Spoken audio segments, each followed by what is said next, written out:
میں نے پہلی مرتبہ جب ایک پولیٹیکل پارٹی جوائن کی تو مسلم لیگ تھی. تو اس سے پہلے اس پر ایک اسٹیبلشمنٹ کی جماعت کی چھاپ لگ چکی تھی. کامل صاحب آپ کی یہ بات درست ہے. کامل صاحب آپ کی یہ بات درست ہے. اسٹیبلشمنٹ کی چھاپ پیپلز پارٹی پہ، پھر آئی جے آئی، اور پھر ریسنٹلی پی ٹی آئی کے ساتھ یہی فینومینا ہوا. جب یہ کیئر ٹیکر کا سیٹ اپ بننے لگا، آپ کو اپروچ کیا گیا؟ میں تو ذاتی طور پہ یہ سمجھ رہا تھا کہ شاید مجھے کوئی کیبنٹ پوزیشن آفر ہو. میں کوئی اس کو انٹیسپیٹ نہیں کر رہا تھا کہ مجھے لیڈ پوزیشن ملے. عمران خان کو اریسٹ کرنا ہے، P T I was active. اس سے آپ آزاد تھے، آپ کی حکومت یہ کہیں اور یہ فیصلے ہوتے تھے. ہمارا مکمل حصہ تھا اس میں. ہم مکمل طور پہ اون کرتے ہیں اس کی اچھائی کو بھی، اور اس کی اگر کوئی شارٹ کمنگز ہیں اس کو. میری عمران خان صاحب کے ساتھ ایک اختلاف یہ ہے کہ آج وہ کہتے ہیں کہ جنرل باجوہ صاحب جو ہے وہ رسپانسبل تھے طالبان کو واپس لانے میں، لیکن وہ خود بھی اس فکر کے حامی تھے. مشترکہ فیصلہ تھا. ایک آپ کا مشترکہ فیصلہ تھا. کئی جگہوں پر اختلاف ہوتا تھا نقطہ نظر کا. Army chief would agree to that, change his opinion. مثال کے طور پر میرے کچھ لوگ کابینہ میں وہ ایک مخصوص منسٹر کے اگینسٹ، مجھے یہ پیغام آیا کہ جی بہت سارے لوگوں کی یہ رائے ہے، اور وہ تاثر یہ تھا کہ وہ بھی اس رائے سے اتفاق کرتا ہے. تو میں نے اپنی اسیسمنٹ دی کہ یہ جو ایک منسٹریل پوزیشن ہے یہ ان سب پہ بھاری ہے، اور اس کی پوزیشن انٹلیکچولی مورلی درست ہے. ہی چینجڈ ہز مائنڈ.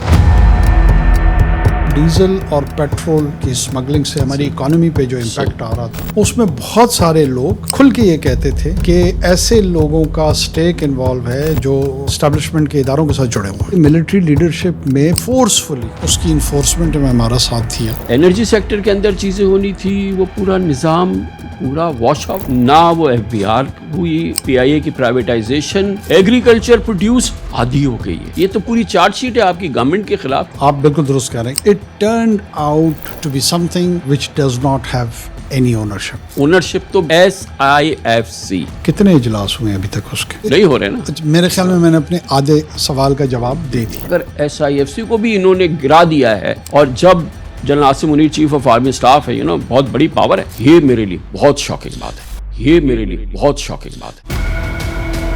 ایک تو الیکشن میں لیول پلینگ فیلڈ دینا، دوسرا یہ کہ الیکشن کے ریزلٹس ان کی سینکٹیٹی کو برقرار رکھنا. کتنی آپ اس کی رسپانسبلٹی لیتے ہیں؟ میں یہ نہیں کہہ رہا ہوں کہ جو 8 فروری کو پول ہوا وہ دنیا کے سب سے ٹرانسپیرنٹ پولز تھے. بائی اینڈ لارج ہمارے ریجن میں جس انداز میں الیکشنز ہوتے ہیں، میرے خیال میں بائی اینڈ لارج اسی طرح کے الیکشنز. انسٹیٹیوشنل انوالومنٹ یا انجینئرنگ الیکشن میں ہوئے تھے، اس کا ایویڈنس میرے پاس نہیں. یہ تاثر ضرور تھا کہ لیول پلینگ فیلڈ نہیں ہے. سیاسی جماعتیں جب خود ناکام ہوتے ہیں تو پوری کے پورا بلیم شفٹ کر دیتے ہیں کہ جو ولن کیریکٹر ہے وہ یہ ملٹری اسٹیبلشمنٹ ہے، اس نے ہمیں کام نہیں کرنے دیا.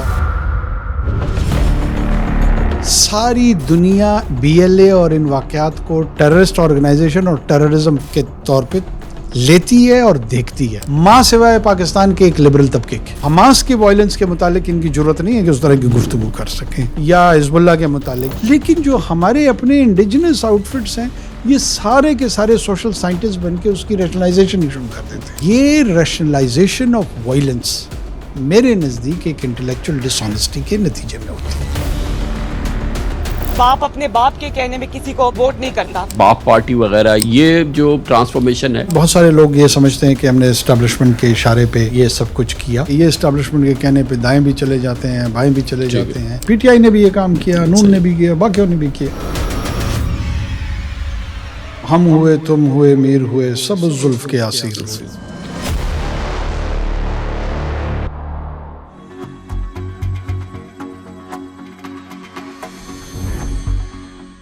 کہا جاتا ہے کہ کیئر ٹیکر گورنمنٹ کبھی بھی الیکٹڈ گورنمنٹ کی متبادل نہیں ہو سکتی. شاید یہ بات درست بھی ہے، مگر پاکستان میں آخری نگراں حکومت اور اس کے کیئر ٹیکر پرائم منسٹر انوار اللہ کاکڑ نے اس مفروضے کو بدلا ہے. ڈیفینیٹلی اس کی ہمارے پاس ثبوت بھی موجود ہے. آن مائی ریڈار میں آج ہمارے ساتھ موجود ہیں سینیٹر انوار اللہ کاکڑ صاحب. آپ 14 اگست 2023 سے 4 مارچ 2024 تک تقریباً 7 مہینے پاکستان کے طویل ٹینیور کے نگراں وزیر اعظم رہے. ایس آئی ایف سی کی چھتری تلے پاکستان کی اکانومی کو آئی ایم ایف کے ٹریک پر لانے، غیر قانونی افغان پناہ گزینوں کی واپسی، اسمگلنگ، حوالہ ہنڈی کی روک تھام، بلوچ علیحدگی پسند کمانڈوز کو خوابی دھارے میں لانے کا کریڈٹ یقیناً کاکڑ صاحب کی نگران حکومت کو، کیئر ٹیکر حکومت کو جاتا ہے۔ اس کے علاوہ بھی بہت عمدہ کام ہوا تھا جو اس دور میں ہوا۔ قابل ذکر بات ہے کہ نگراں حکومت کا کوئی فائنینشیل سکینڈل ابھی تک سامنے نہیں آیا، یہ بہت کریڈٹ کی بات ہے۔ ایک دلچسپ سوال کا جواب اب تک نہیں مل سکا کہ کیئر ٹیکر پرائم منسٹر کے لیے انوار اللہ کاکڑ کا نام کس طرح سے فائنل ہوا تھا۔ آپ کی نامزدگی کے بعد بہت سے لوگوں کو پتہ چلا کہ انوار اللہ کا شمار باپ پارٹی کے بانیوں میں ہوتا ہے۔ آپ نے الیکشن پالیٹکس کا آغاز 2008 میں قاف لیگ سے کیا، پھر 23 کا الیکشن نون لیگ کے ٹکٹ پہ لڑا، پھر باپ پارٹی بنائی اور 2018 میں پی ٹی آئی کی حکومت بنی تو آپ بلوچستان حکومت کے ترجمان بن گئے۔ 2024 کے الیکشن کے بعد آپ نون لیگ کے ٹکٹ پر سینیٹر الیکٹ بھی ہوئے تھے۔ آج آن مائی ریڈار میں ہمارے مہمان ہیں محترم انوار الحق کاکڑ صاحب۔ آپ ریاستی بیانیے کی دلائل کے ساتھ دھیمے انداز میں وکالت کرنے کی شہرت بھی رکھتے ہیں۔ تھینک یو سو مچ سر بہت شکریہ فار بینگ آور گیسٹ۔ تھوڑا ہمیں اپنا بیک گراؤنڈ بتائیے کہ where did you have your education and what happen afterwards. میں کامل صاحب ابتدائی طور پہ saint Francis grammar high school Quetta میں وہیں پہ میں پڑھا، اور اس کے بعد میں کیڈ کالج کوہاٹ چلا گیا تھا۔ والد کی میری بہت ارلی ڈیتھ ہو گئی تھی، I was 17 جب ان کا انتقال ہوا۔ والدہ کا تو خیر میں 4 سال کا تھا جب انتقال ہوا۔ تو پھر اس کے بعد میں واپس کوئٹہ آ گیا، اور پھر میں نے باقی تعلیم اپنی جو تھی نا وہ پرائیویٹلی میں نے اپنی ڈگریز اٹیمپٹ کیا۔ Okay, and what happen afterwards, اس کے بعد؟ میری ورائٹی آف ایکسپیرینسز ہیں۔ میرا پہلا کام جو تھا وہ ایک والنٹیئر کے طور پہ UN کے ساتھ میں نے کیا، ریپیٹریشن آف کرڈ ریفیوجیز کے ساتھ۔ وہ 1700 روپے کی میری ایک اسٹائپنڈ تھی، اور مجھے بڑی اس وقت 1992 کی غالباً بات ہے، تو میں نے کہا یار یہ 1700 روپے کی نوکری میں کیسے کروں گا، اور مجھے بہت کم اس وقت لگا۔ تو خیال مجھے آیا کہ یار گمان گزرا کہ اگر آج میں 1700 پہ ناشکری کروں گا تو کل 17 لاکھ بھی جو ہے نا وہ ان پہ بھی اطمینان نہیں پا پاؤں گا۔ تو لہٰذا اس خیال کے ساتھ میں نے وہ جوائن کیا، اور الحمدللہ نیکسٹ منتھ میں مجھے بلوچستان ٹوڈے کے نام سے اخبار نکلتا تھا، وہاں پہ سب ایڈیٹر کے طور پہ کام مل گیا کوئٹہ میں۔ ٹھیک ہے، اور پھر بلوچستان ٹائمز اور زمانہ میں نے کچھ عرصے کام کیا۔ تو جرنلزم کے ساتھ تھوڑا سا فصیح اقبال مرحوم کا اخبار تھا بڑا مشہور، اور وہاں سے ہوتے ہوئے میں ٹیچنگ کی طرف چلا گیا۔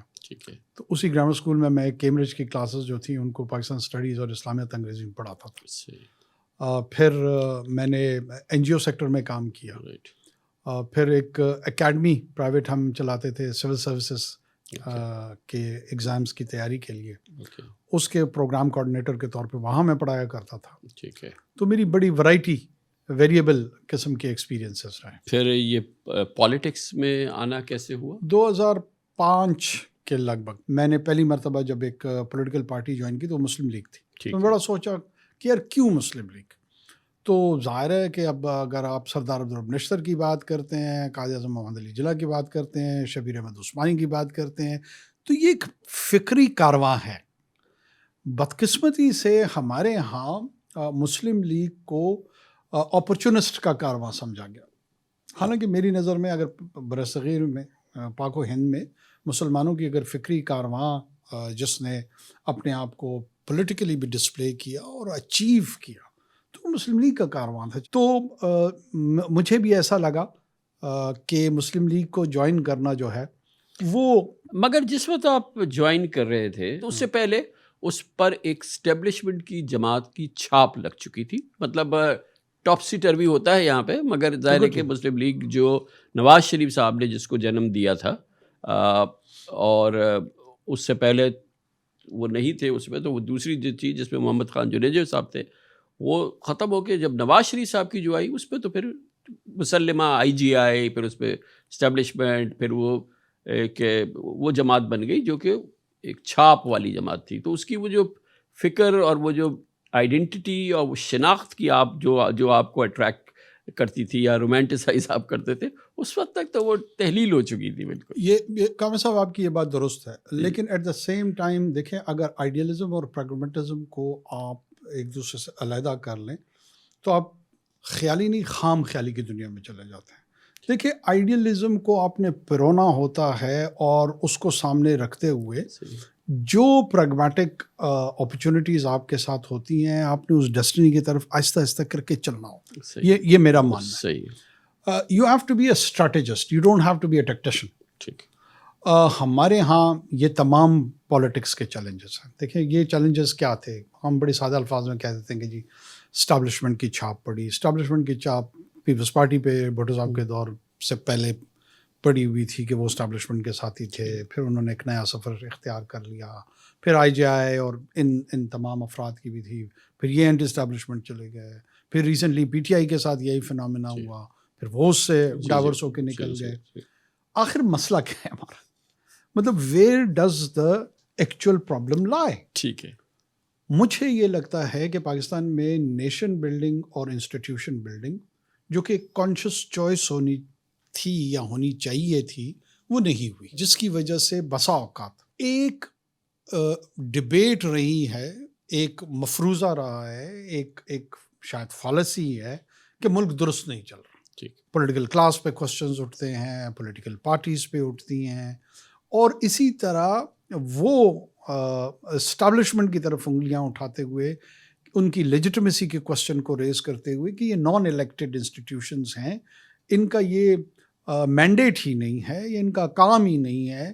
تو جب لیجٹمیسی نہیں ہے تو آپ کی جتنی بھی انٹینشنز ٹھیک ہو وہ کام آپ نہیں کر سکتے. پھر یہ سیاست کا سفر, برکس اینڈ مورٹرز کی بات کرتے, پھر آگے بڑھتے گئے, اور پھر اس کے بعد یہ باپ پارٹی وغیرہ یہ جو ٹرانسفارمیشن ہے اس کو تھوڑا سا ایکسپلین کیجیے گا. دیکھیں جی, میں نے 2008 میں کاف لیگ کے ٹکٹ سے قومی اسمبلی کا الیکشن لڑا. محترمہ کی شہادت ہوئی اور اس کی وجہ سے میں سمجھتا ہوں کہ میں وہ الیکشن ہارا. لیکن وہ میرا پہلا الیکشن تھا, اس کے باوجود I was runner up of the town. اب کاف لیگ ظاہر ہے وہ بڑی ڈیفینسو پوزیشن میں آ چکی تھی, مور اور لیس اس کا شیرازہ بکھر چکا تھا.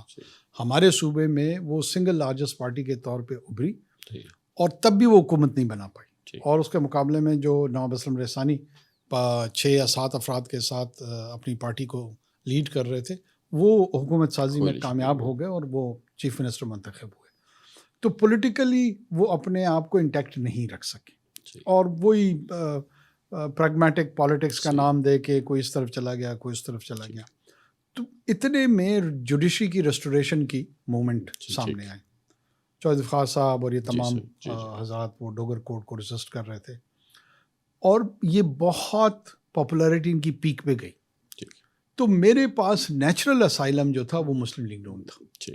تو اس وقت میں نے مسلم لیگ نون جوائن کی. ٹھیک ہو گیا کہ جو فیوچر ہے وہ اسی پارٹی کے ساتھ رکھتے ہوئے, جو کہ پاکستان کی اساس, پاکستان کی شناخت, بلوچستان کے اندر فیڈریشن کی پالیٹکس کرنے والی, اس پلیٹ فارم کو میں نے چوز کیا.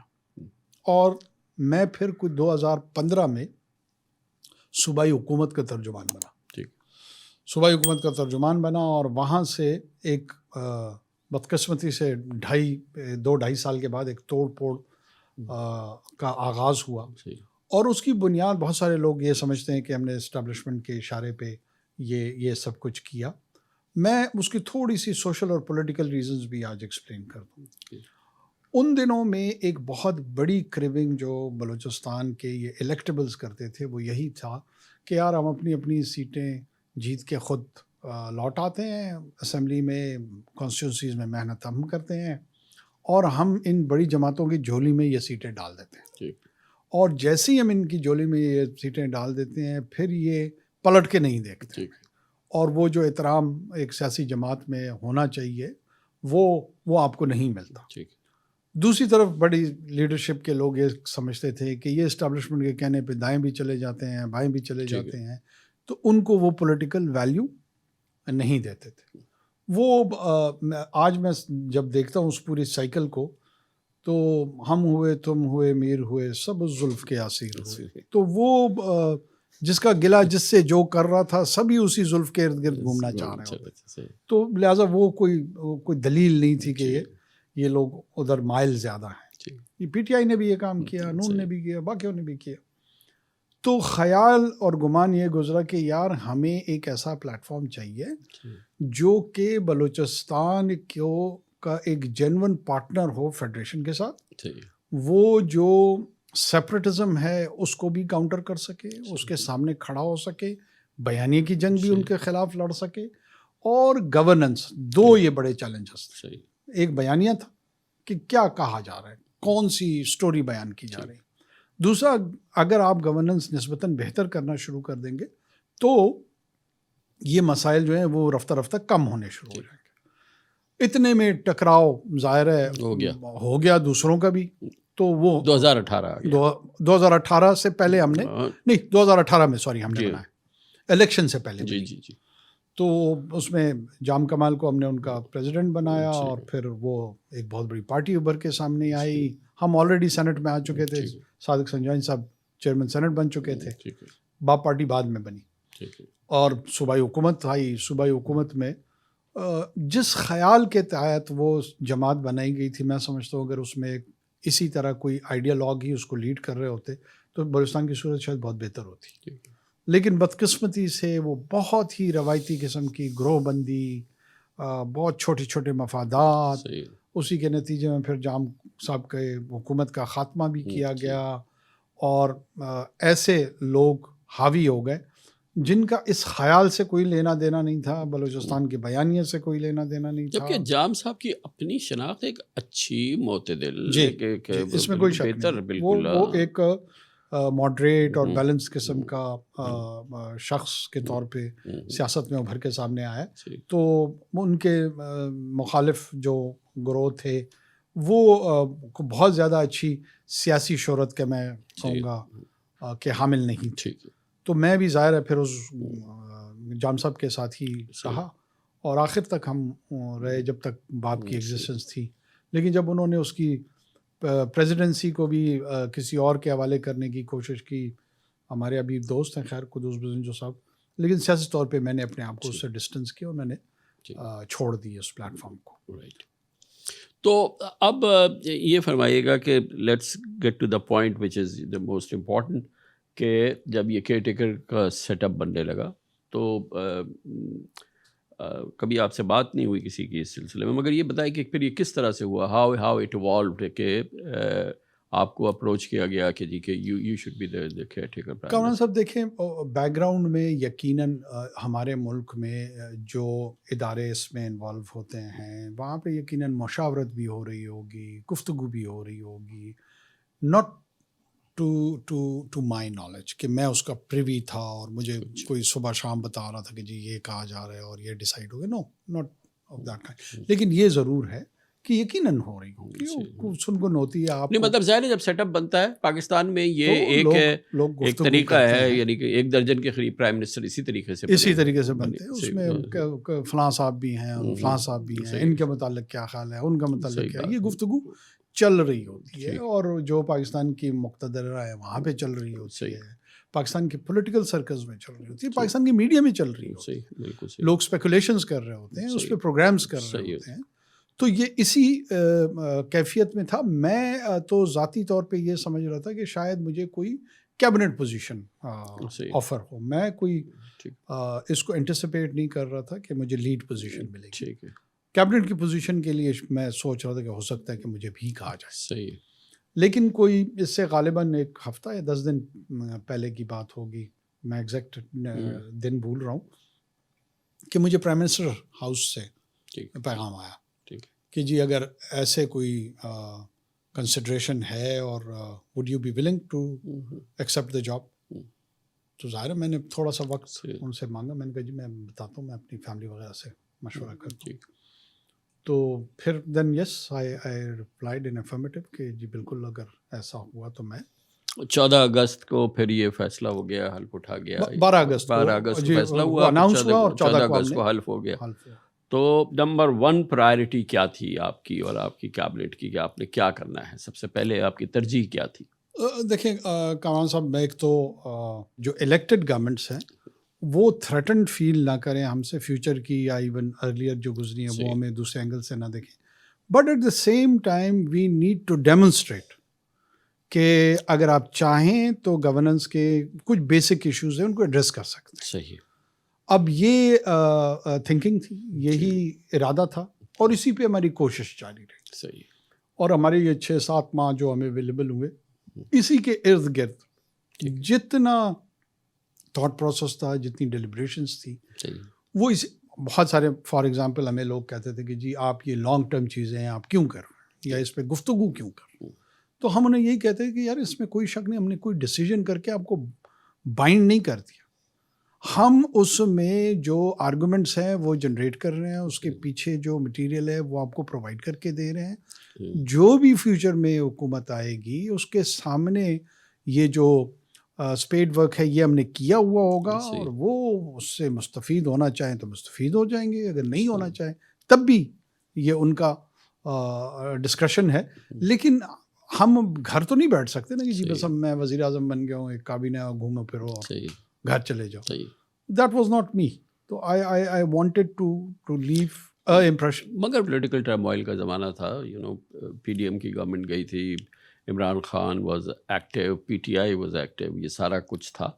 تو آپ کی ایک گمان یہ تھا کہ یہ جو کرٹیکل سیاسی ڈائریکشن دیکھنا ہے یا جو فیصلے کرنے ہیں اس سے آپ آزاد تھے، اور آپ کی حکومت یہ کہیں اور یہ فیصلے ہوتے تھے، اور اس لحاظ سے اس میں آپ کی کتنی ان پٹ تھی؟ ہمارا مکمل حصہ تھا اس میں، ہم مکمل طور پہ اون کرتے ہیں اس کی اچھائی کو بھی اور اس کی اگر کوئی شارٹ کمنگز ہیں اس کو بھی. وجہ نہیں، یہ ایک وسیع القلبی کی بات ہے یا یہ کہ آپ ایکچولی آپ سے ایک ایک چیز، عمران خان کو اریسٹ کرنا ہے، پارٹی کے حوالے سے بڑے بڑے کرٹیکل اس زمانے میں آن سلاٹ ہوئے تھے، تو you part and parcel of those. میں یہی عرض کروں کہ دیکھیں اگر فیڈرل گورنمنٹ ایک ڈیسیجن کرتی ہے اور فیڈرل گورنمنٹ کی وہ ڈیسیجن ٹرانسلیشن میں کوئی بھی صاحب اریسٹ ہوتے ہیں، اس کیس میں عمران خان صاحب ہیں یا کوئی اور صاحب ہیں، اور میں کل کو یہ کہوں کہ جناب یہ تو ملٹری کا پش تھا یا ڈیسیجن میکنگ وہاں پہ زیادہ تھا، تو ہم تو صرف کاغذ پہ دستخط کرنے والے لوگوں میں سے تھے.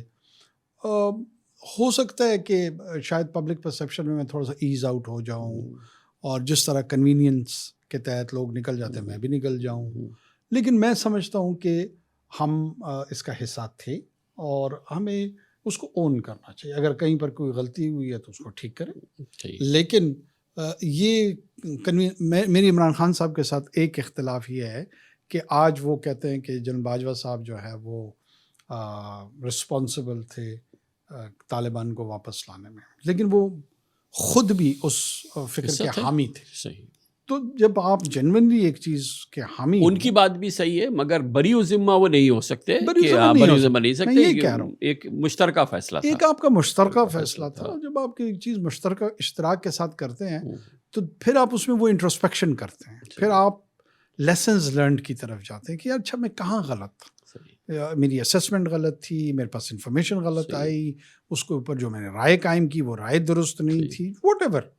تو ایک ایکسرسائز آپ کرتے ہو اور ایک ہیلدی انداز میں ہو سکتا ہے کہ آپ ایک نیکسٹ ٹائم بہتر نتیجے پہ پہنچ جائیں. تو میں اس حوالے سے کہوں گا کہ جو بھی ڈسپنسیشن اس وقت ہم اس کا حصہ تھے، اس میں جو چیزیں ہوئی بری یا اچھی ہم اس کا حصہ تھے.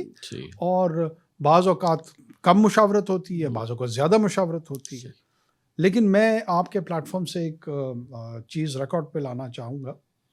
مجھے اس 7 ماہ کے دوران بہت حیرت ہوتی تھی جب لوگ کہتے تھے کہ فوج کام نہیں کرنے دیتی، اور ہمیں تو کام کرنے دیا، بلکہ کئی جگہوں پر میں آپ کو بتاؤں کہ اختلاف ہوتا تھا نقطہ نظر کا. نقطہ نظر کا اختلاف ہوتا تھا، اور جب ہم اپنا نقطہ نظر پیش کرتے تھے، میں یہ کریڈٹ دوں گا کہ وسیع القلبی بھی تھی اور اس کا بڑا پن بھی تھا. Army chief would agree to that and he would change his opinions. مثال کے طور پہ میرے کچھ لوگ کابینہ میں وہ ایک مخصوص منسٹر کے اگینسٹ تھے، اور وہ جا کے مختلف کوارٹرز میں یہ کہتے تھے کہ اگر ان کی تبدیلی ہو تو ٹھیک ہے، ورنہ یہ جو ایجنڈا ہے کیئر ٹیکر والا یہ آگے نہیں جائے گا. تو مجھے یہ پیغام آیا کہ جی بہت سارے لوگوں کی یہ رائے ہے، اور وہ تاثر یہ تھا کہ وہ بھی اس رائے سے اتفاق کرتا ہے. تو میں نے ان کو کہا کہ جی اکیلے میں بات کریں گے. تو میں نے اپنی اسیسمنٹ دی کہ یہ جو ایک منسٹریل پوزیشن ہے یہ ان سب پہ بھاری ہے اور اس کی پوزیشن انٹلیکچولی مورلی درست ہے. ٹھیک ہی چینج ہز مائنڈ. ان کو ٹھیک ہے جی آپ جیسے بہتر سمجھتے ہیں. اسمگلنگ پہ ہم نے پیٹرول اور diesel Afghan transit trade was coming from the military side اور بالکل درست تھا, ان کی اسسمنٹ تھی, بڑا اس پہ کام تھا. بلوچستان میں جو ڈیزل اور پیٹرول کی اسمگلنگ سے ہماری اکانومی پہ جو امپیکٹ آ رہا تھا اس میں بہت سارے لوگ کھل کے یہ کہتے تھے کہ ایسے لوگوں کا اسٹیک انوالو ہے جو اسٹیبلشمنٹ کے اداروں کے ساتھ جڑے ہوئے ہیں. ٹھیک. جو کہ مطلب ایک عام تاثر کیا تھا, مطلب ظاہر ہے کہ اس میں شاید درست بات بھی تھی, اور خود وہاں سے بھی یہ چیزیں آئی ہیں کہ ایک ضرور اس کے بغیر وہ نظام چل نہیں سکتا, اس کے بغیر وہ نظام چل نہیں سکتا تھا, اور نہ یہ چل سکتا تھا نہ افغان ٹرانزٹ ٹریڈ چل سکتی تھی. اور اس میں ان کے سٹیکس انوالو تھے جو مڈ سائز کے لوگ ہیں یا اوپر بھی کوئی لوگ ہوں. ہم نے انہیں کہا کہ سر اگر ہم نے یہ نہیں کیا یہ ہماری اکنامک سوسائڈ ہوگی. انہوں نے ایک تو ظاہر ہے اپنی بھی انکلینیشن تھی, اتنا فورسفلی اس کی انفورسمنٹ میں ہمارا ساتھ دیا کہ میں اس کا بیان نہیں کر سکتا ہوں.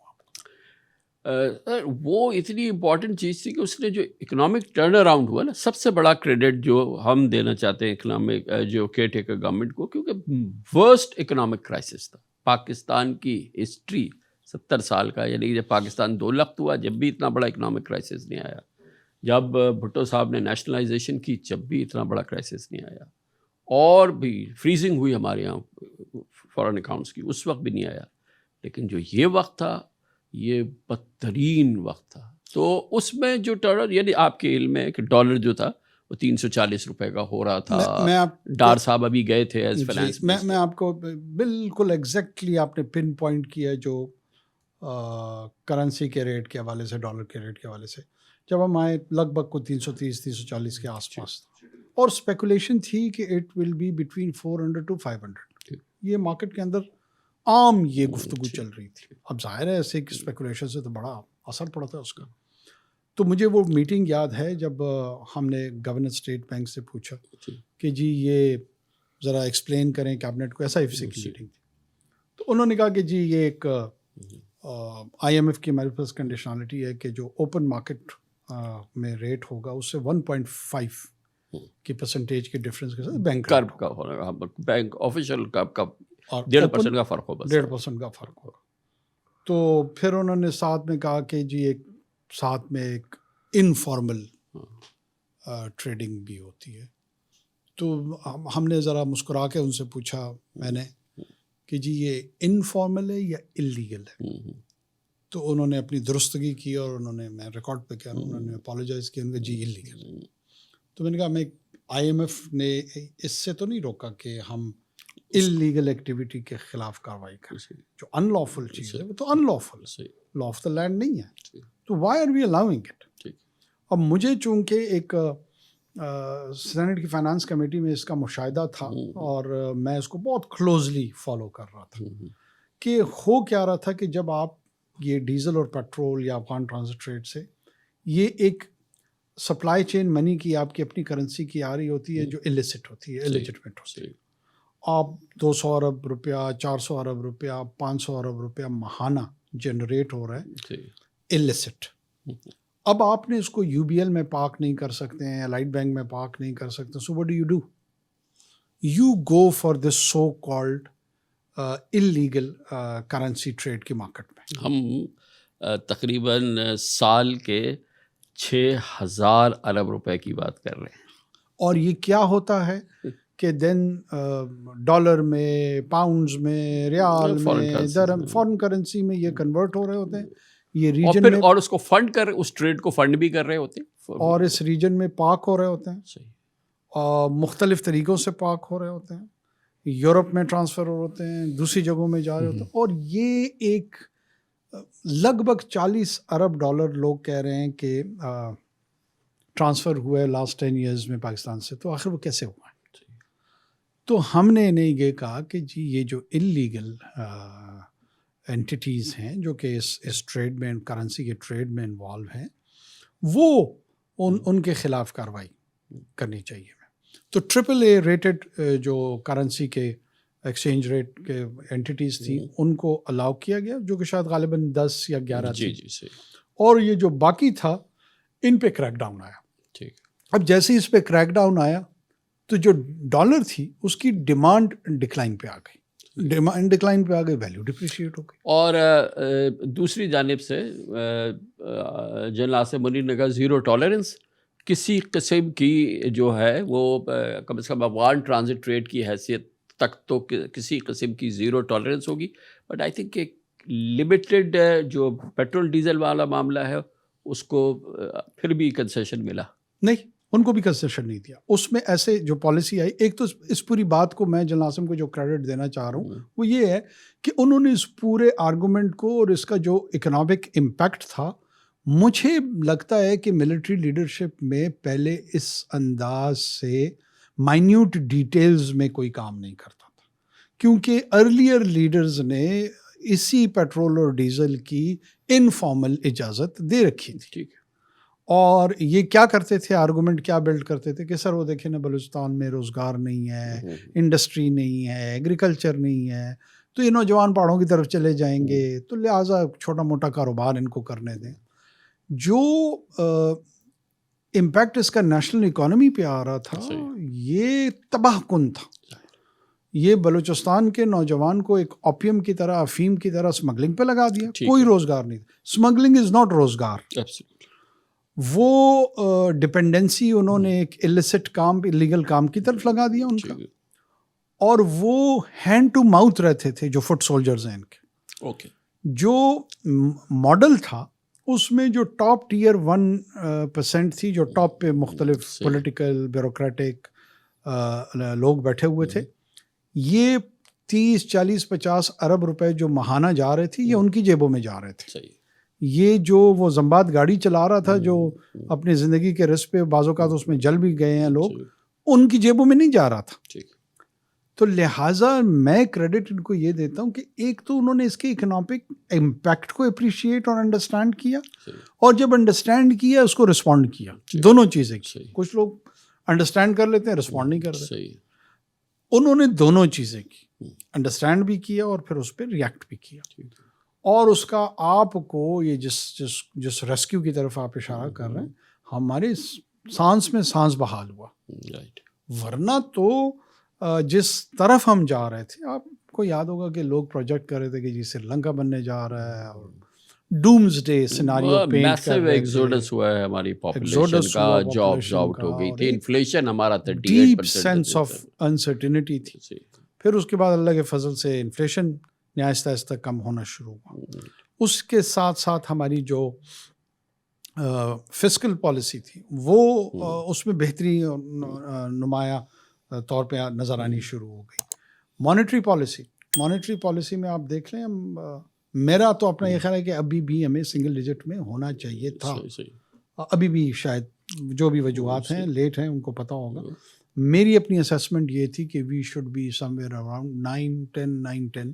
اس سے زیادہ انٹرسٹ ریٹ نہیں ہونا چاہیے, اور آ جائے گا انشاءاللہ, اللہ نے چاہا تو. اچھا, مجھے اگر سے یہ بتائیے گا کہ ایک بہت امپورٹنٹ چیز جو ہوئی تھی جنرلی بھی ہمارے لیے, کیونکہ اکانومی کی پہلی ریکوائرمنٹ ہوتی ہے کنسسٹنسی, کنٹینیوٹی, اور کہ یہ ہمارے سامنے ڈیفینیٹ ہمارے پاس روڈ میپ ہونا چاہیے اور ڈیسیشن میکنگ ہونی چاہیے. تو یہ SIF سے ایوالو ہوئی تھی, اور انٹرنلی بھی یہ بہت ہی ایک ہیلدی ڈیولپمنٹ تھی, اور ایکسٹرنلی بھی آئی بلیو کہ سارے ہمارے جو عرب پارٹنرز ہیں دوسرے ہیں کہ بھئی کوئی جگہ تو ہو جہاں پر ہم بات کر سکیں اور جہاں سے کنٹینیوٹی مل سکے. تو یہ جو SIFC جو ایوالو ہوئی ہے جس طرح سے ہوئی تھی, اور جو کانسیپٹ تھوڑا سا مجھے بریفلی وہ ایکسپلین کیجیے گا. دیکھیں کامران صاحب, ہم نے اس کی امپلیمنٹیشن میں لیڈ لیا, ہم نے اس کو انفورس کرایا, ہم نے اس کی نافذ العمل ہونے میں اپنا کردار ادا کیا, اور اتنا وہ ہیلدی پلیٹ فارم ہمیں اویلیبل ہو گیا تھا. دیکھیں ایک طرف آپ کے پاس انٹائر سویلین بیوروکریسی ہے, دوسری طرف ملٹری بیوروکریسی ہے,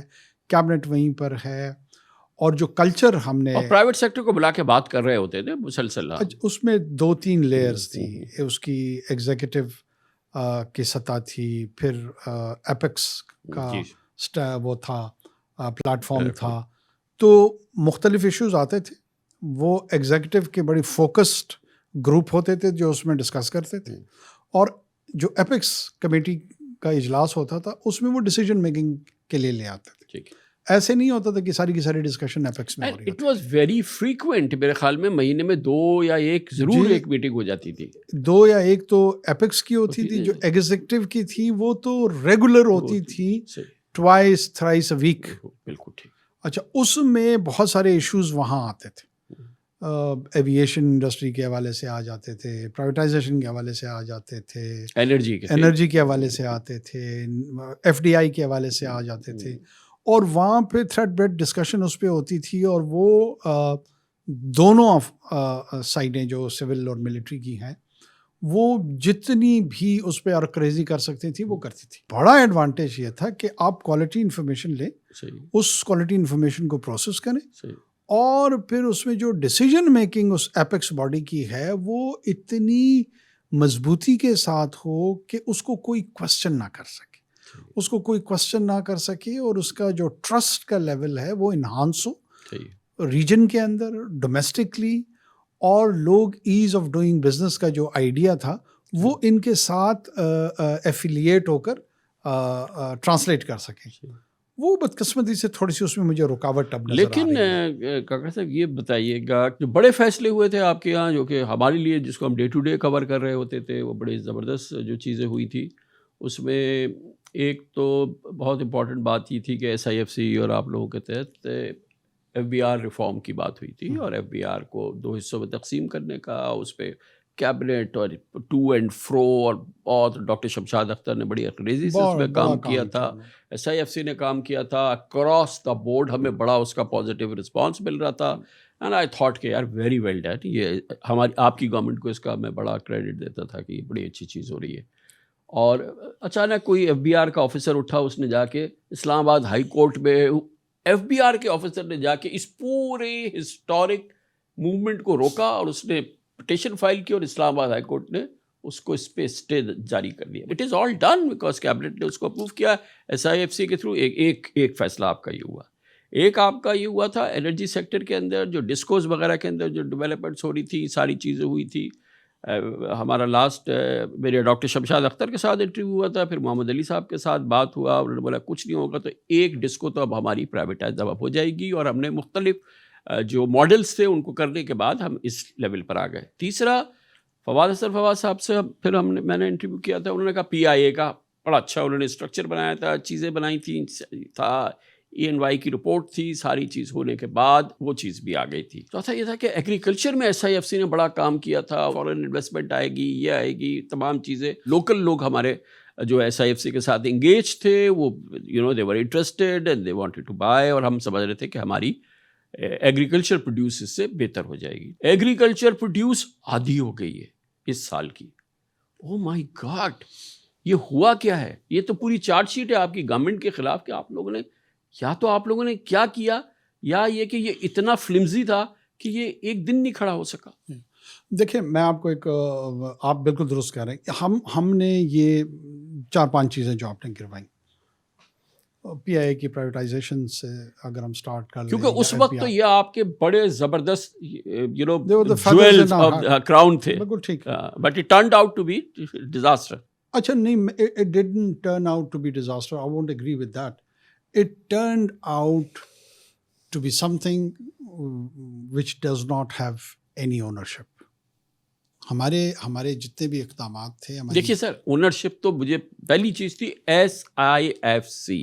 اچھا، اگر وہ تو ہے نا، آپ انوار اللہ کاکڑ نہیں ہے، ایس آئی ایف سی تو ہے. میں اگر دوسرا سوال یہ کروں کہ اس اونرشپ جو کہ ایس آئی ایف سی کی تھی، کتنے اجلاس ہوئے ابھی تک اس کے؟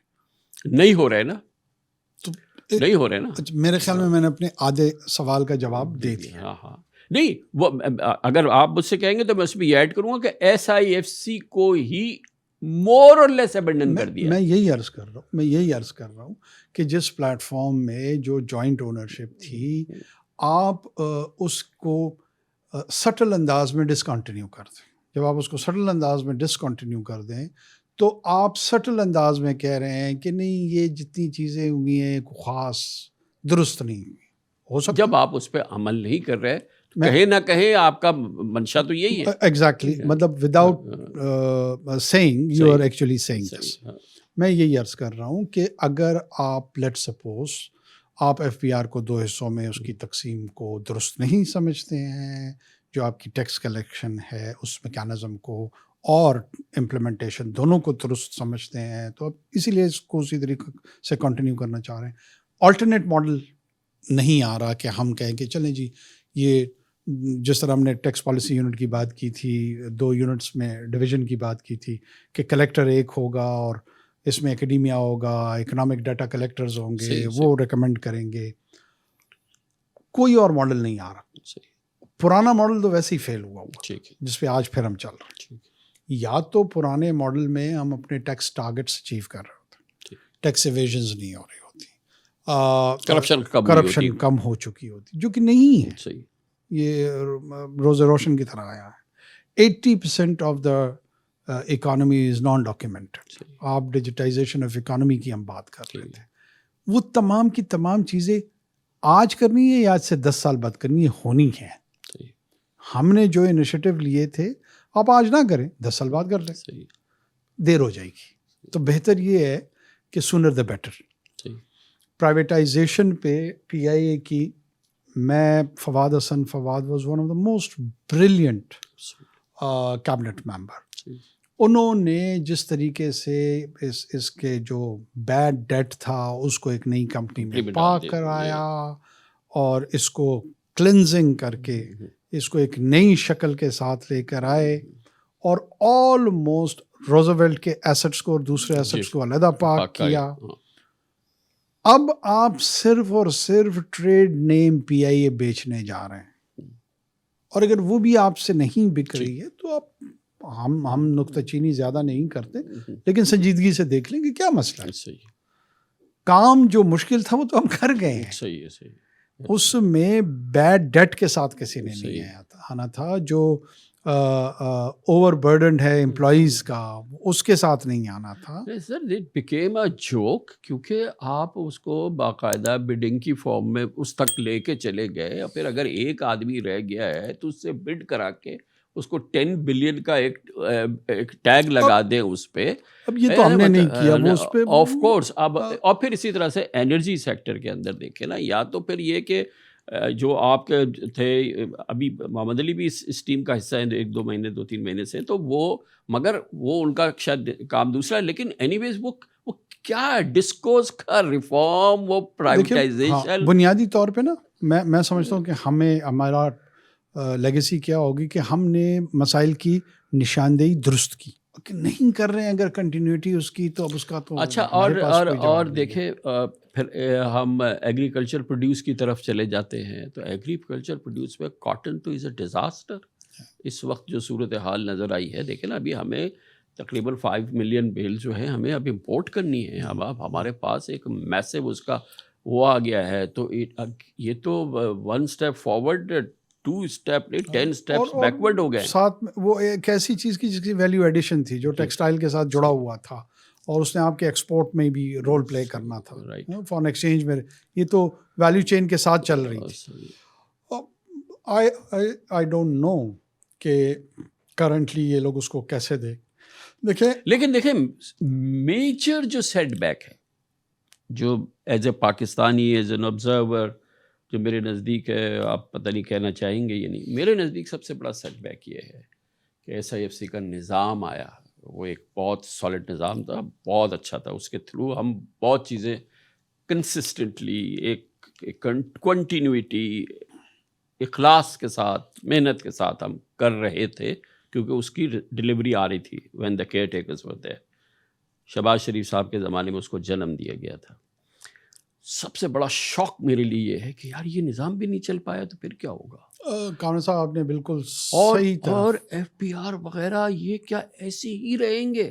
کیا اب ان کے بعد ایک اور کوئی سیکرٹری صاحب ہوں گے جو چیئرمین ایف بی آر بنیں گے؟ کیا اسی طرح سے یہ پی آئی اے لیڈ کرے گا؟ لارجر کوسچن پہ جب میں سوچتا ہوں نا کہ مجھے ایسے لگ رہا ہے کہ میسو شوق کہ یار اگر ایس آئی ایف سی کو بھی انہوں نے گرا دیا ہے، اور جب general Asim Munir chief of army staff ہے، بہت بڑی پاور ہے، یہ میرے لیے بہت شاکنگ بات ہے. دیکھیں مجھے ایسے لگتا ہے کہ شاید سول سروسز میں پرٹیکولرلی وہ یہ سمجھتے ہیں کہ it's imposed super idea upon cabinet.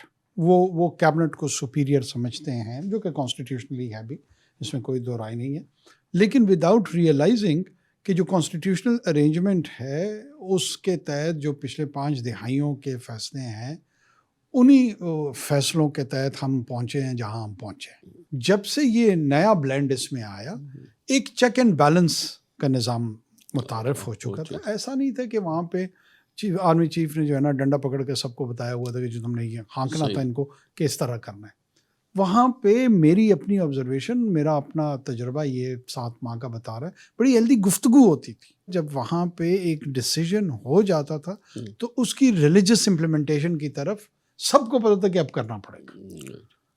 مجھے لگ رہا ہے کہ سول سرونٹ سمجھتے ہیں کہ اب وہ اس قید سے ذرا آزاد ہیں، اور اس آزاد فضا قید میں وہ سے اپنے آپ آزاد کو تھے زیادہ نا. یہ تو ایس آئی ایف سی تو بنی ہے ابھی، یہ تو ابھی کی بات ہے نا. اس سے پہلے جو 77 سال ہے وہ آزاد تھے نا. اس اور کے ان کے نتیجے نتائج میں بھی ہم آج یہ بھگت رہے ہیں. پوزیشن ہے جس جگہ پہ آج ہم کھڑے ہیں، وہ اپنی ایک پوزیشن ہے. چلے آگے بڑھتے ہیں. کیئر ٹیکرز میں آپ آئے تھے بیسیکلی الیکشنز کرانے کے لیے. بیسک کام تھا کہ الیکشن کرانے ہیں آپ نے، اور ایک فری اینڈ فیئر الیکشن کرانے ہیں.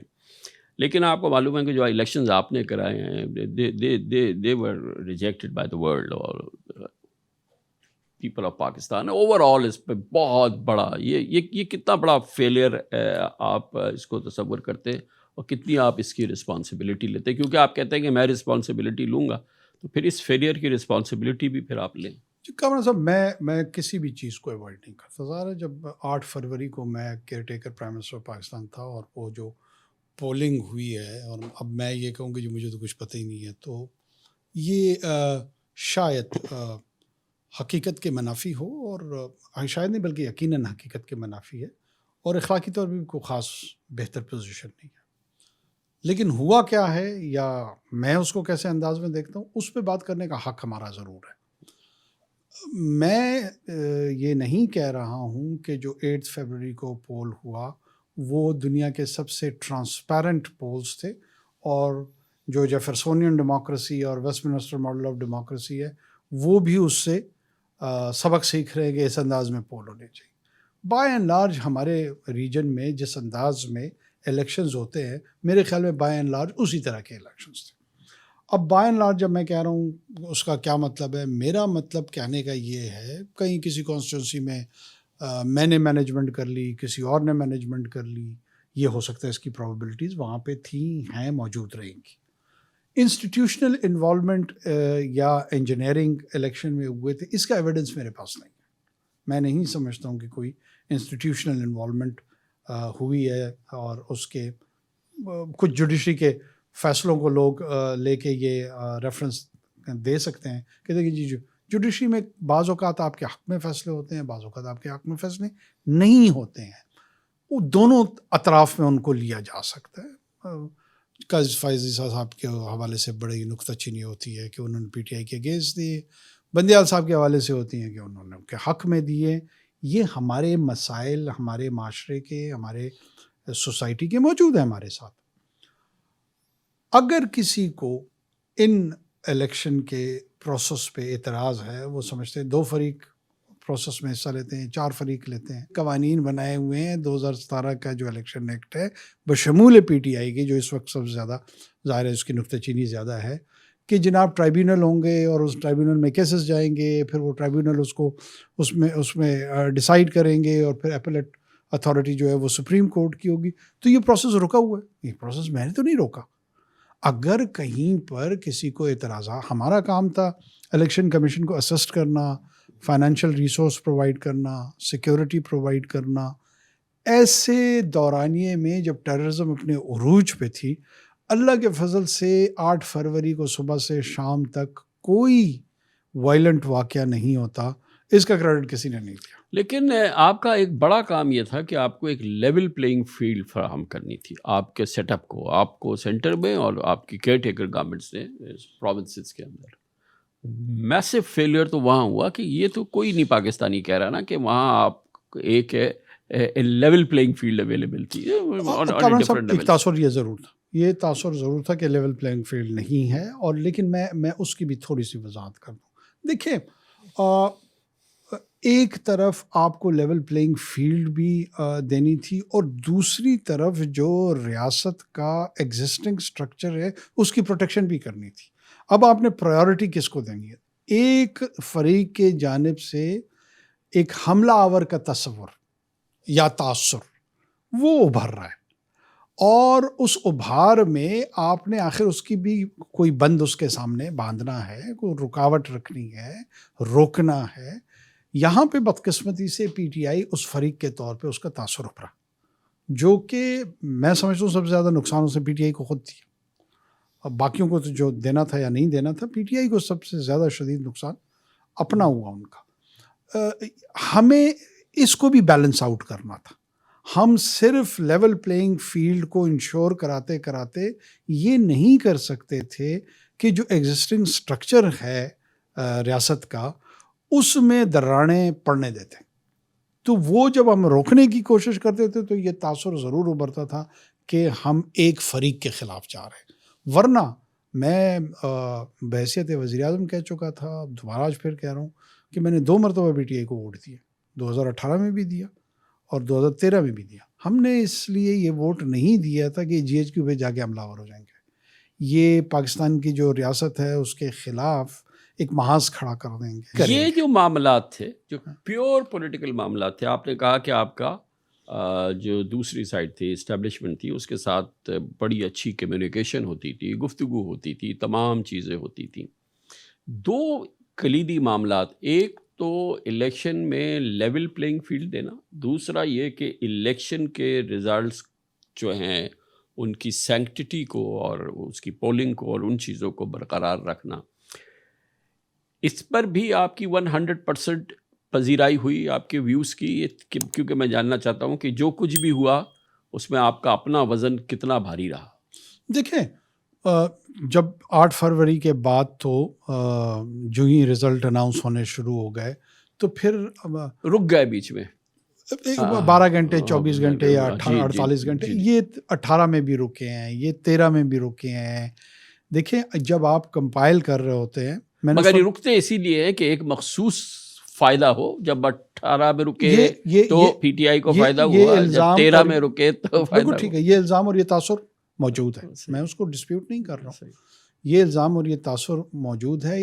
جہاں الزام اور تاثر ہوتا ہے اس سے ایک نیکسٹ فیز ہوتا ہے کہ اس نے ڈٹرمن ہونا ہوتا ہے کہ یہ تاثر اور یہ الزام درست ہے یا نہیں ہے درست، اور اس کے لیے ایک پروسیس پہ آپ ایگری کرتے ہیں. تو اب تھوڑا سا اوپر سے دیکھتے ہیں نیچے. جو آپ کا یہ تجربہ ہو گیا 6-7 مہینے کا گورنمنٹ کے اندر رہ کے، اور پھر جو اپنی سیاست کا تجربہ ہے، یہ ساری چیزیں کہ کیسے مسئلے کا حل کیسے ہوگا. آج بھی ہم جس جگہ پہ کھڑے ہیں ہمیں ایک رسپائٹ ملا ہے، اکنامک رسپائٹ ہے، کچھ بہتری ہے، جو اقدامات ہوئے اس کے نتیجے کے اندر ہمارے میکرو نمبرز بہتے ہیں. مگر we are seeing a dismal G D P growth of about 2.5%. یہ بہت بڑا کنسرن ہے. جابس کریٹ نہیں ہو رہی ہیں، اس طرح کی ایکسپینشن نہیں ہو رہی ہے، اس طرح کی چیزیں نہیں ہو رہی جو ڈیمانڈ کر رہی ہے. اور یہ اوور آل اگر ہم رولنگ اپنی دیکھ رہے ہیں تو ہم اوور آل کوئی 3-4% سے آگے نہیں جا رہے ہیں اپنی پوری ہسٹری میں. اس کا مطلب یہ کہ یہ بہت بڑی الارم بیل ہے. نظام وہ جس نے کہ اس ڈیزاسٹر کو ڈیلیور دیا وہی کنٹینیو کر رہا ہے اس وقت. اگر ہم ایمانداری سے دیکھیں تو بہت عرصے تک پاکستان میں ملٹری رول رہا ہے، تو ملٹری رول اس کا بھی حصہ ہے ان the shape of SIFC.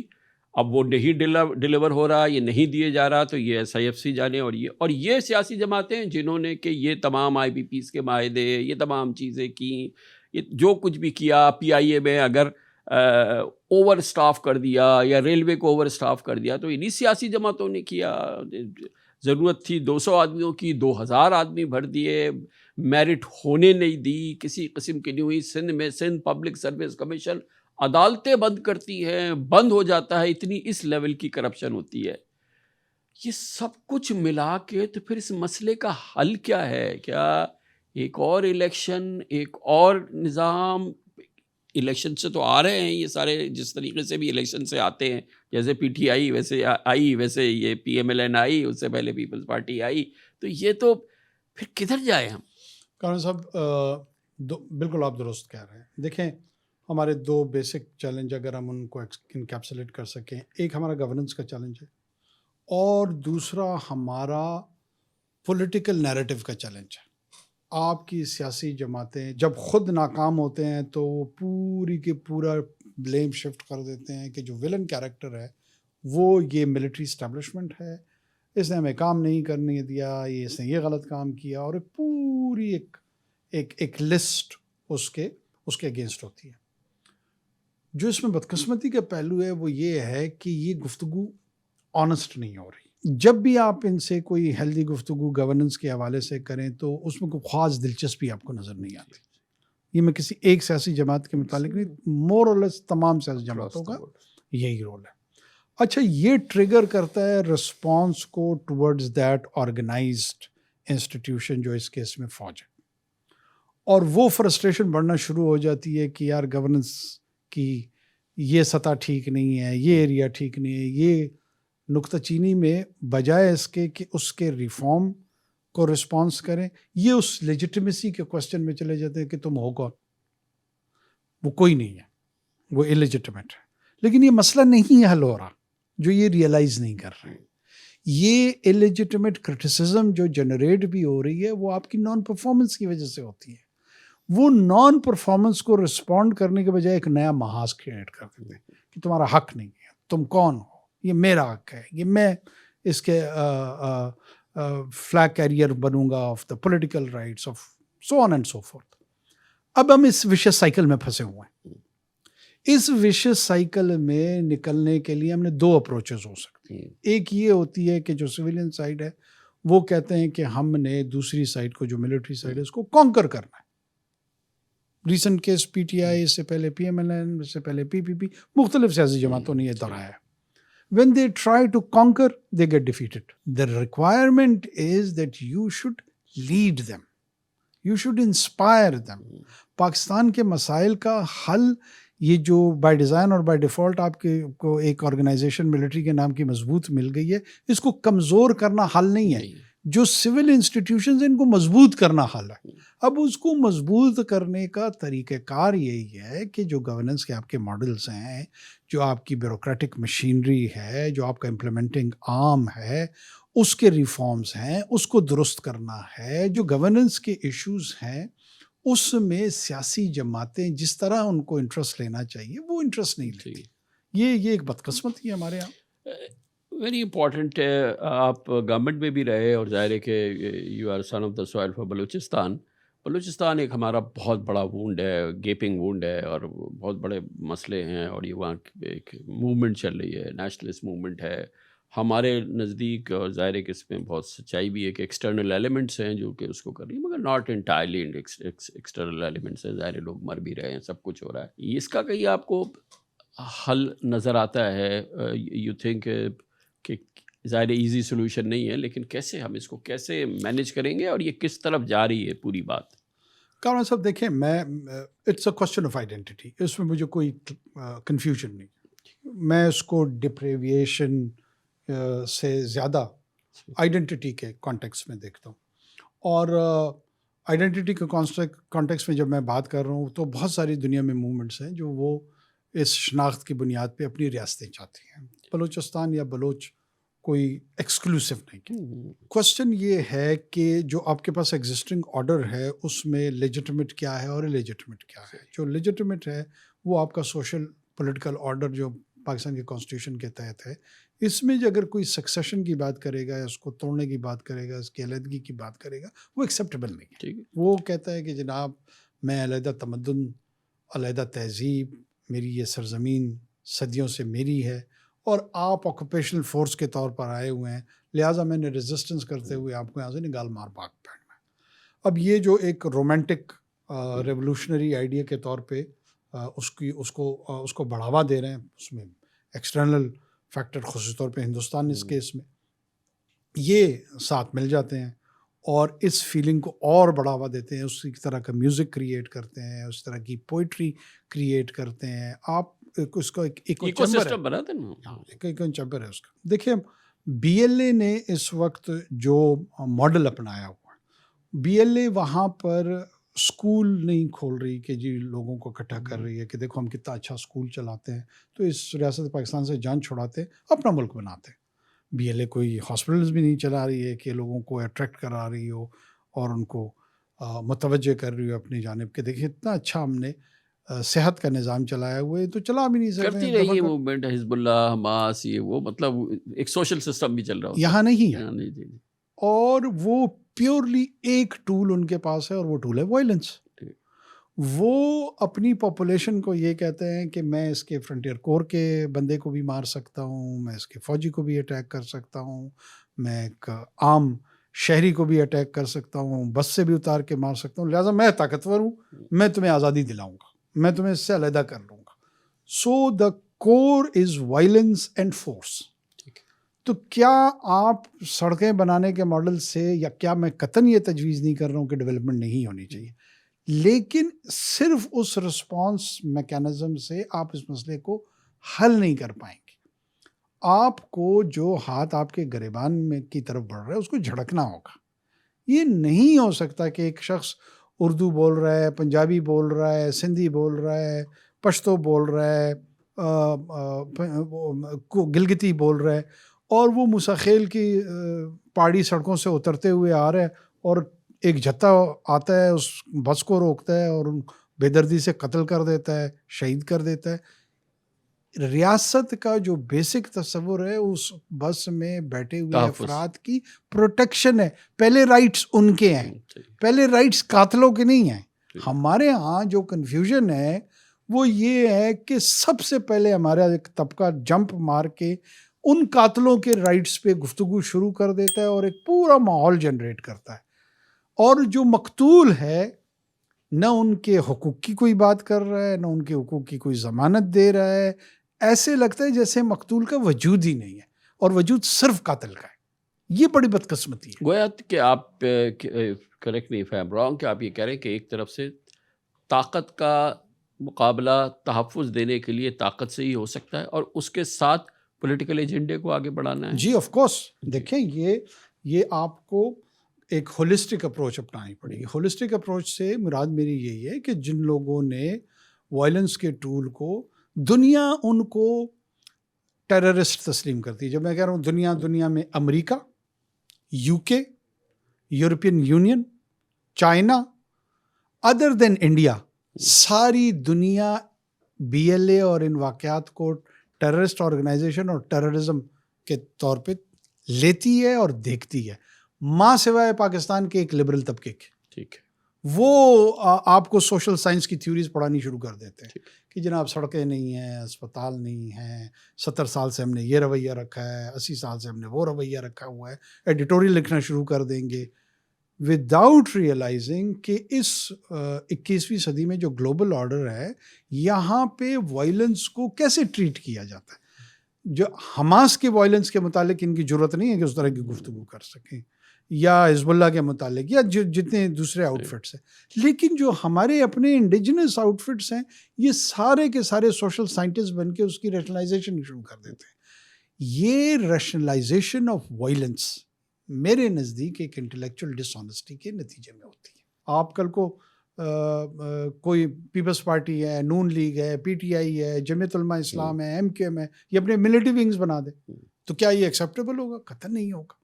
So the monopoly of violence has to be with the state, any state, not just the state of Pakistan, تاکہ پاپولیشن جو ہے نا وہ ایک نارمل انداز میں گرو کر سکے، ورنہ تو آپ انارکی کی طرف چلے جائیں گے۔ اور ہم لڑ رہے ہیں اپیرنٹلی ایسا نہیں لگ رہا کہ ہم جو ہے وہ اس طاقت کو اور وائلنس کو سرنگو کر رہے ہیں، ہم اس سے جیت رہے ہیں، کیونکہ ایک بار پھر سرج ہوا ہے واپس۔ تو عام ایک یہ بھی خیال ہوتا ہے کہ آفٹر آل آپ کو بات کرنی ہوتی ہے، یہ بھی ایک بہت مشہور بات ہے نا کہ آپ کو بات کرنا، اپنے دشمنوں سے بھی بات کرتے ہیں آپ، اپنے ان سے بھی بات کرتے ہیں، تو یہ کاؤنٹر آرگیومنٹ ہے نا آپ کے اس فلسفے کا۔ یہ جو جملہ ہے نا کہ سب سے بات بالآخر کی جاتی ہے اور کرنی چاہیے، اس کا جو سٹینڈرڈ ایکڈیمک پبلیکیشنز ہے کوئی لینا دینا نہیں۔ جو سٹینڈرڈ پبلیکیشنز اور ایکڈیمک، اور وہ ود امپیریکل ڈیٹا ہے، وہ یہ کہتی ہیں کہ post second world war 36% insurgents جیتے ہیں اور 38% ریاستیں جیتی ہیں جب یہ وائلنس کی ایرپشن ہوئی ہے سول انریسٹ کی صورت میں. یہ بھی ہوتا ہے کہ انسرجنٹس جیت جاتے ہیں. بنگلہ دیش از اے کلاسک ایگزامپل. وہاں پہ انسرجنسی کھڑی ہوئی اور پھر ایکسٹرنل فیکٹر ہندوستان آیا اور پھر وہ ان کے حق میں ہو گیا, اور اس وقت کی جو ریاست تھی پاکستان وہ اس ڈس ایڈوانٹیج میں چلی گئی, بگڑ گئی. پوسٹ سیکنڈ ورلڈ وار 36% جو ہے وہ انسرجنٹس جیتے ہیں اور 38% اسٹیٹ ایکٹرز جیتے ہیں. ویدر یو لائک اٹ اور ناٹ, وہ کہتے ہیں کہ فیصلہ اس کا بیٹل فیلڈ پہ ہوتا ہے کہ کون جیتے گا, یہ جیتے گا یا وہ جیتے گا. جو نیگوسیشن ہے وہ پوسٹ کانفلکٹ فیز میں ہوتا ہے. جب ہم سرنڈر کر گئے, پھر ان کا یہ 93,000 لوگ ہیں, انہوں نے دلی جانا ہے, اس کیمپ میں رہنا ہے, واپس آنا ہے. جو آپ کے لوگ ہیں ویسٹ پاکستان والے, ان کی قتل و غارت گری نہیں ہوگی, اس کی ضمانت کون دے گا, مکتی بانی سے کون بچائے گا. یہ نیگوسیشن ہو رہی تھی, چل رہی تھی. تو اس قسم کی نیگوسیشن ہم چاہتے ہیں. تو یہ ایک غلط تصور ہے. نیگوسیشن ہی حل ہے. نیگوسیشن ایک ٹول ہے آف وار, اور وہ نیگوسیشن جو اینڈ ریزلٹس ہیں آپ کے مائل سٹونز ہیں وار کے, ان کو اچیو کرنے کے لیے استعمال ہوتے ہیں. بعض اوقات ایک فریق کے حق میں موافق ہوتے ہیں, بعض اوقات دوسرے فریق کے حق میں موافق ہوتے ہیں. ہمیں یہ فیصلہ ضرور کرنا چاہیے کہ ہمیں ان کے ساتھ نیگوشیٹ کرنا چاہیے, کیا یہ ہمارے حق میں ہے یا ہمارے حق میں نہیں ہے, بجائے اس کے کہ زور اس بات پہ ہوتا ہے. بعض اوقات میں خود بھی محسوس کرتا ہوں کہ یا ہم صرف لڑنے پہ زور دے رہے ہوتے ہیں یا صرف بات کرنے پہ زور دے رہے ہوتے ہیں. ہمیں یہ نہیں پتہ ہوتا کہ یہ دونوں ٹول ہیں, یہ دونوں ٹول ہیں, اور یہ کسی اینڈ رزلٹ کی طرف اس کی اپلیکیشن ہونی چاہیے. ایک اور چیز ہے, اس کے بعد ہم اس کو اختتام کریں گے. یہ آپ کا جتنا بھی مطالعہ ہے, تجربہ ہے, آپ نے وائلنس سے نمٹنے کا جو طریقہ کار بتایا, ایک چیز کا ذکر نہیں ہوا کہ ایک خیال یہ ہے کہ اس قسم کی قوتوں کی پرورش ہو نہیں سکتی کہ اگر جیو پولیٹیکلی آپ کے الائنمنٹ اچھے ہوں, اور بغیر کسی سپورٹ کے یہ پنپ نہیں سکتی اس قسم کی تنظیمیں. تو ایک تیسرا طریقہ تو یہ بھی ہو سکتا ہے نا کہ آپ جیو پولیٹیکلی اپنے آپ کو اتنا الائن کریں, اتنی اپنے آپ کو کمفرٹیبلی الائن کریں کہ ان کو سپورٹ نہ مل سکے. جب ان کا دانہ پانی بند ہو جائے گا تو یقینی طور پہ یہ جو ہیں وہ تحلیل ہو جائیں گی. تو مقابلہ بھی کریں, سیاسی بھی کریں, لیکن جیو پالیٹکس کی امپورٹنس پہ آپ سے بات نہیں ہوئی. یہ جتنی انسرجنسیز ہیں ان میں جو سکسیسفل رہی ہیں, جن 36% کا میں ذکر کر رہا تھا, ان میں ایک چیز کامن ہے اور وہ ایکسٹرنل سپورٹ. جس انسرجنسی کو ایکسٹرنل سپورٹ ہوتی ہے تو اس کی جو پروبیبلٹی آف سکسیس ہے وہ بڑھ جاتی ہے, اس میں کوئی دو رائے نہیں ہے. ہمارے کیس میں یا کہاں پہ ایکسٹرنل سپورٹ جو ہوتی ہے وہ افیکٹو ہوتی ہے اور کہاں نہیں ہوتی ہے. چائنا میں جو سنگ سیانگ میں ہے وہاں پہ بھی ایک موومنٹ چلی, لیکن وہ دب گئی. کیا ہندوستان وہاں پر موجود نہیں تھا؟ انہوں نے کوئی جیو اسٹریٹجک ری ارینجمنٹ انڈیا کے ساتھ سنگ سیانگ کے خوف سے نہیں کی. ہماری سچویشن ظاہر ہے چائنا جیسی مضبوط نہیں ہے. ہمارے پاس نہ اتنا اکنامک مسل ہے, نہ اتنا ہمارے پاس ملٹری مسل ہے. جو ہمارے پاس جیو اسٹریٹجک اسپیس اویلیبل ہے, ایک طرف ہمارے افغانستان ہے جو کہ پہلے دن سے ہمارے وجود کو تسلیم نہیں کر رہا. افغانستان دنیا کا پہلا ملک ہے جس نے UN میں پاکستان بننے کی مخالفت کی, اس کے اگینسٹ ووٹ دیا. دوسری طرف ایران ہے. 1979 کے ریولوشن سے پہلے والا ایران جو ہے وہ بلوچستان کے کانٹیکس میں سمپیتھیٹک تھا ٹورڈز پاکستان کیس, اور وہ یہ سمجھتا تھا کہ جو سیستان بلوچستان ایران کی طرف ہے اس کے اثرات وہاں تک آئیں گے اور یہ میرے لیے بھی خطرے کا باعث ہوگا. تو پاکستان کی جو سینٹرل اتھارٹی تھی اس کے قریب رہتے تھے. جو پوسٹ 1979 ایران ہے جو کہ IRGC کی رجیم کا ہے, ان کی اسٹریٹجک تھنکنگ ڈفرینٹ ہو گئی. وہ بسا اوقات پاکستان کو شاید ہو سکتا ہے زیادہ بڑا خطرہ سمجھتے ہوں یا نہیں سمجھتے ہیں, لیکن ان پریکٹیکلی یہ لگ رہا ہے کہ جس طریقے سے ان کے تعلقات ان گروہوں کے ساتھ ہیں ان کی اسیسمنٹ مختلف ہے. چائنا کے ساتھ ہمارے روایتی طور پر ظاہر ہے اسٹریٹجک پارٹنرشپ ہے ہماری. دوسرا ہندوستان ہے. کیا اس میں ایک فریق پاکستان ہی ہے جس نے یہ جیو اسٹریٹجک اٹانومی یا جیو اسٹریٹجک ایشوز ڈیسائیڈ کرنے ہیں؟ اگر ہم فرد واحد کے طور پہ، ایک فریق کے طور پہ، سنگل فریق کے طور پہ یہ ڈیسیجن ہو تو پھر تو بہت آسان ہے. لیکن چونکہ ہمارے ساتھ دوسرے فریق انوالو ہیں تو لہٰذا دوسرے فریق کی بھی ضرورتیں، ریکوائرمنٹ اور پوٹینشیل، یہ تینوں چیزیں کاؤنٹ کرتی ہیں. تو آپ کے پاس یہی آپ نے سینس کرنا ہوتا ہے کہ what is the best time to talk. Hindustan کے پاس یہ بڑا اچھا موقع ہے، بڑا بہتر موقع ہے میری نزدیک. میں یہ سمجھتا ہوں کہ وہ خطے کے اندر ایک اپنا سینئر، میں اس کو بڑا بھائی تو نہیں کہوں گا لیکن سینیورٹی کا اسٹیٹس اس کو ضرور اسائن کرنا چاہیے، because of its size, because of population and every thing. As a senior member, they should show more maturity, more magnanimity, اور وہ ایک ڈائلاگ کو اوپن کرنا شروع کریں. جو ایروگنس کی اسٹریک ہے وہ ایک سرٹن پاتھ ٹو ڈیزاسٹر ہے. پاکستان کا ہندوستان بال بھی باقا نہیں کر سکتا. یہ حقیقت کا ادراک ہندوستان کی پالیسی میں کس کو ہے؟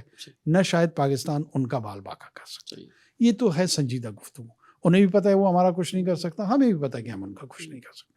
میوچولی اشورڈ ڈسٹرکشن کے ویپنز ہیں ہمارے پاس بھی ہیں، ان کے پاس بھی. ہاں، ان کو ایڈوانٹیج اکانومی کا ہے، ان کو ایڈوانٹیج سائز کا ہے، ان کو کچھ ایڈوانٹیجز ہیں، ہماری کچھ ڈس ایڈوانٹیجز ہیں. تو ہم امید کرتے ہیں کہ وہاں پہ بھی ایک پلورلسٹک سوسائٹی کی طرف. India is the largest democracy, no doubt about that. It is turning into an electoral autocracy. دیکھیں، الیکٹورل اٹوکریسی یقیناً جمہوریت کے ایک جز کے طور پہ آپ وہ بھی کر سکتے ہیں، لیکن وہ پارٹیسپیٹری اور پلورلسٹک ڈیموکریسی یا لبرل ڈیموکریسی کی سفر کی طرف گامزن نہیں ہے. That is part of the problem. ہمیں ہندوستان میں ان پارٹنرس کی تلاش ہے اور ہونی چاہیے جو کہ پلورلسٹک ہندوستان پہ یقین رکھتے ہوں، جو کہ لبرل ہندوستان پہ یقین رکھتے ہوں، اور ایسے ہی پلورلسٹک پاکستان کے جو حامی ہیں وہی ساؤتھ ایشیا کے لارجر پلیٹ فارم پہ میں سمجھتا ہوں کہ پیس کے کو انہیبیٹنٹس ثابت ہو سکتے ہیں. Thank you so much indeed. Thank you. Thank you, sir. Thank you for very having much. me. Thank you.